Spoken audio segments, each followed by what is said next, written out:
Hey there! When we talk about paper airplanes, most people think of a childhood pastime, just a simple sheet of paper folded and tossed into the air. But what if I told you that behind those delicate folds is an entire world of creativity, science, precision, and passion? Paper airplanes are more than just a fun distraction. They're often the first gateway into the world of aviation, physics, aerodynamics, and design thinking. The basic principles that allow a paper airplane to fly, like lift, drag, thrust, and center of gravity, are the very same concepts used by engineers in modern aircraft. So when you fold a paper plane, you're not just playing, you're learning, you're experimenting, and you're building real-world skills. Now here's where things get even more exciting. Paper airplanes don't just fly a few feet across a room. With the right design, technique, and throw, they can fly incredibly far and impressively high. In fact, the world record for the farthest flight of a paper airplane is nearly 200 feet, or about 60 meters. That's not a typo. That's the distance of almost 2 basketball courts. And it was achieved using nothing more than a single sheet of paper, expertly folded and perfectly thrown. This isn't luck. It's a combination of smart engineering and a deep understanding of how paper behaves in motion. Everything matters.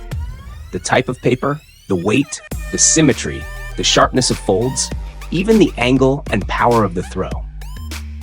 The plane that broke the world record was the result of months of design, testing, and adjustments by dedicated enthusiasts who took the challenge seriously.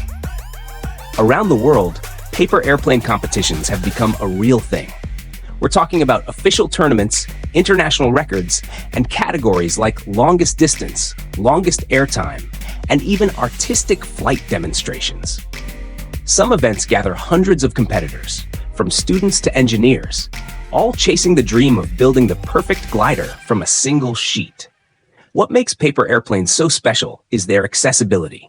All you need is a piece of paper and a bit of curiosity. No batteries, no expensive gear, no barriers. Just fold, throw, and watch it soar. That's why paper planes are used in schools, STEM clubs, team building workshops, and even aeronautical education. They make science hands-on and fun. Watching a paper airplane cut through the air, smooth, steady, and free, is more than just fun. It's a symbol of possibility. A reminder that even something as ordinary as paper can, with the right folds and the right push, fly nearly 200 feet. It's proof that small things, with precision and passion, can achieve extraordinary results. So the next time you hold a sheet of paper in your hand, don't just see a page. See potential. See lift. See flight. See the start of a record-breaking journey waiting to happen. Because with just the right design, you're not just folding a paper plane. You're building a dream with wings.